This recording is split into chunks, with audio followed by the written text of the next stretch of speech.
The Second World War was one of the most tragic and significant moments in the history of man. Between 1939 and 1945, the whole world was the scene of the bloody fight between the Axis forces and the Allies, crossing the borders of the simple clash between armies and turning into a real ideological war between opposing and irreconcilable visions. After the great difficulties resulting from the defeat of the Great War, also known as World War I, the Germans had found in Adolf Hitler's National Socialist Party, the Führer, a new hope to restore the country to its rightful place among international powers. Hitler, a fierce and manipulative politician, took power in 1933 and wasted no time rearming Germany and annexed Austria and Czechoslovakia, incorporating them into its territory.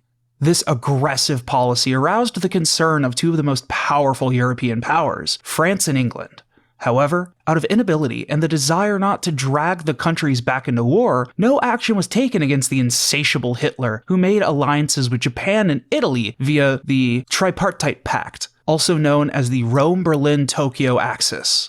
Unfortunately, the hope that Hitler would stop in Czechoslovakia would soon prove to be a pure illusion, as Nazi Germany wanted to conquer its living space, wash away the shame of defeat during the First World War, and wipe out the Jews from Europe. The only way to do all of this was a new conflict. By 1939, Germany had returned to being an economic and military power whose gaze continued to turn towards Poland. Before launching the now inevitable attack, Hitler protected himself by making a strange non-aggression agreement with the Soviet Union communist dictator Stalin. At this point, the Führer was able to unleash his Wehrmacht army on Poland on September 1st, 1939. However, France and England were no longer willing to oblige Germany and declared war on the Third Reich. While France and England lingered on what to do, the Wehrmacht defeated the Polish resistance in 2 weeks. Things got worse for the Poles as the USSR also attacked them from the east, hence tearing the country between Hitler and Stalin. After Poland, Germany also occupied some strategic states like Denmark and Norway, where it established collaborationist governments, while the Soviets took possession of the Baltic countries.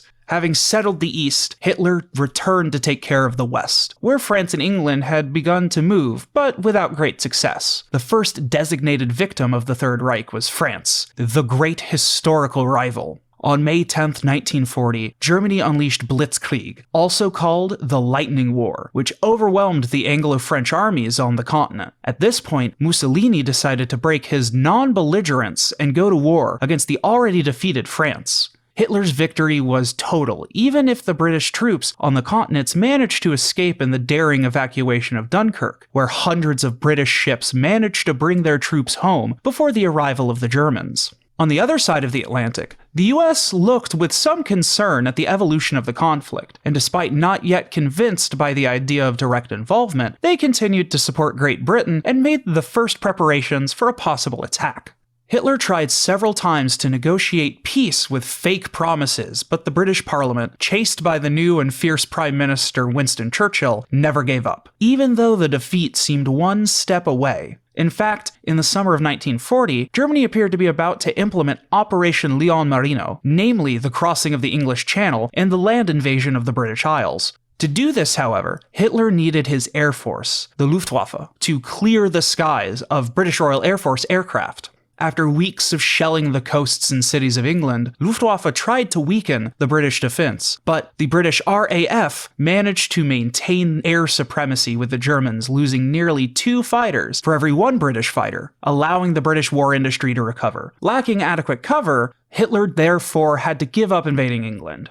Although Great Britain managed to resist, the European situation was still totally favorable to the cause of the Third Reich that Hitler began planning the colossal invasion of other countries. The Soviet Union, the homeland of communism, was the natural enemy of Nazi Germany, and to complete its plan of total domination, there would be no second thought to tear up the MOLOTOV-RIBBENTROP Pact. While German generals were organizing the expedition, however, the Führer had to solve some headaches. Mussolini attacked Greece to get some military honors in the field. However, the Italian armies were not as good as the German ones, because despite using outdated weapons, the Greeks not only managed to repel the offensive, but counteracted it. It forced Hitler to distract himself from his plans and help his Italian ally. On April 6, 1941, the Wehrmacht attacked Yugoslavia, and by May, Greece. However, the Axis problems were not over. Another theater of conflict opened in North Africa, where the British had successfully attacked the Italian colonies in Ethiopia and Somalia. The African front was particularly important because what was at stake was control of the Mediterranean Sea and the oil field near the Middle East. For this, Hitler instituted the Afrika Korps, an army of armored units, which was entrusted to the brilliant general ERWIN Rommel, who, thanks to his great strategies, was nicknamed the Fox of the Desert. Led by Rommel, the Italians and Germans managed to repel the British, who in turn avoided the total defeat and continued to contend with the Axis for domination of Egypt, a highly strategic country that represented the gateway to the Middle East.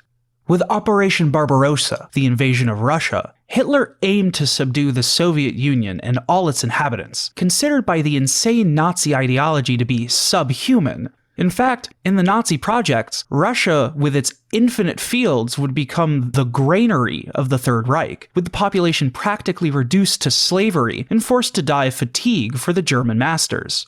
Hey, if you liked the video so far, remember to leave a like, subscribe, and hit the bell icon. It means a lot to us.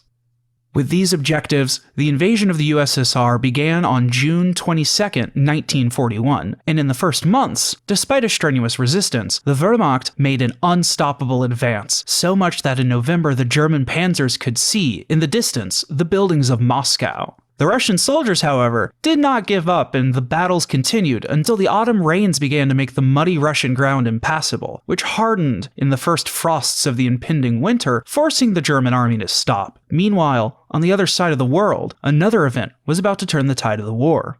While the British population worked tirelessly in the war industry to keep the German soldiers away from their beloved island, Churchill was desperate to persuade American President Franklin Delano Roosevelt to take part in the armed struggle, and it took a striking fact to finally move the American giant to join the war campaign. In the Pacific Ocean, Japan was continuing its expansion with a determination equal to that of its German ally. The Chinese coasts were now in Japanese hands, and the Navy had taken advantage of the fall of France to appropriate the colonies of Indochina. There remained only one obstacle to the supremacy of the Pacific Ocean, the cumbersome United States of America, which aided China and thwarted Japan's supply of precious oil. To resolve the situation once and for all, on December 7, 1941, Japan sent an air fleet to Pearl Harbor Bay, where the bulk of the American naval fleet was stationed. The attack was not announced by a declaration of war, and therefore took the unsuspecting US Navy by surprise. That day, 8 battleships, 3 cruisers, and 188 aircraft were sunk. Also, more than 3,000 Americans were killed. It was a severe blow. However, the Japanese were not able to destroy the 3 aircraft carriers, the crown jewels of the US Navy, as they were out of port that day. Neither did they destroy the oil fields close by. These were saved, and the American economy was ready to recover the losses suffered. Therefore, on December 11, 1941, America entered the war. The entry of the USA started the so-called War of the Pacific, fought between the US and Japan. In the first months, the Japanese occupied Borneo, the Philippines, New Guinea, even threatening Australia. On May 8, 1942, however, the Americans managed to recover, inflicting a first defeat on the troops of the Rising Sun in the Battle of the Coral Sea. In Africa, on the other hand, Rommel's advance continued vigorously, but the war effort began to weigh on Germany, and the entry of the USA led to a decisive injection of men and resources to the cause of the Allies. In the summer 1942, Hitler tried a new, powerful foray into Russia, and if the Soviet Union had fallen, Germany could have exploited that country's infinite natural resources to focus on fighting the British and Americans, since the strategy was to advance from Ukraine and occupy the city of Stalingrad. On July 17, 1942, therefore, after a series of German victories, the Battle of Stalingrad began. Both Hitler and Stalin ordered their generals to fight to the last man. While the German general von Paulus was trying to take the city, the Russian army advanced and the armies of the Third Reich found themselves locked in a pocket. Von Paulus was isolated and subsequently surrendered to General ZHUKOV. In Africa, things were no better. The American aid overturned the fate of the clash, and the troops led by General Montgomery inflicted a decisive defeat on Rommel in the epic battle of El-ALAMEIN, losing both Egypt and North Africa permanently. In the Pacific, too, things were bad for the Axis. In fact, on August 7, 1942, the American troops landed on the island of Guadalcanal, starting a battle which, on February 9, 1943, gave the Americans a fundamental strategic point for ships and warplanes. Italy was the weakest of Hitler's allies, and the Allied forces knew this, and in fact, taking advantage of the conquest of the African outpost, the aforementioned Montgomery and General Patton gave way to landing in Sicily, which on July 10, 1943, started the Italian campaign. Hitler promptly ordered the invasion of the peninsula to fight Americans and British in the south of the country, freed Mussolini, placing him at the head of the Social Republic of Salo, a puppet government that was now in the hands of the German dictator.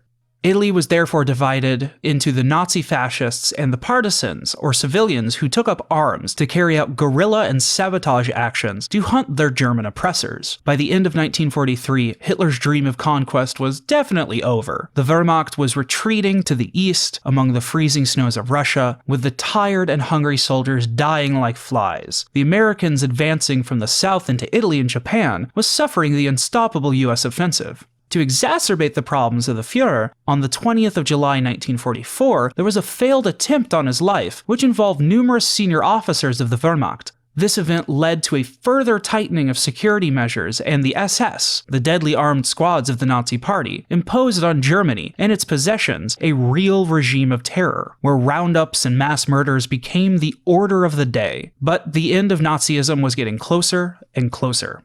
On July 6, 1944, the landing in Normandy brought Anglo-American troops to France within a few months. France was also liberated, in addition to Rome, that was liberated a day earlier. The disastrous outcome of the war seriously damaged Hitler psychologically, and he persisted in fighting despite his armies lying in ruins. The Russians broke through in Poland in 1945, and the same year opened the gates of Auschwitz, revealing the horror of the Holocaust to the world, and revealing the deportation and killing of millions of Jews and prisoners in the gas chambers of the concentration camps. On April 13th, Austria also fell, and then it was Italy's turn with the liberation of Milan, Genoa, and Turin. In the festive atmosphere for the end of a nightmare, Benito Mussolini tried to escape together with his lover Clara Petacci, but the partisans captured and killed him.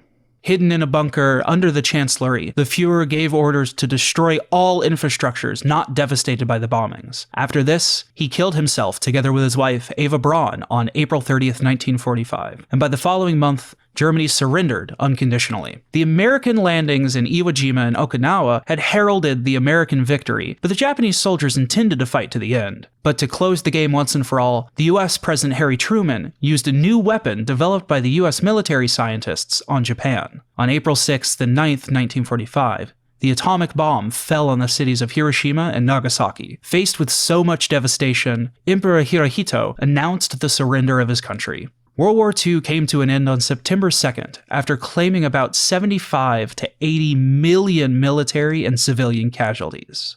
That's it for today, y'all. Make sure to like, subscribe, and hit the bell icon to keep up with the latest videos. Like always, have a good one.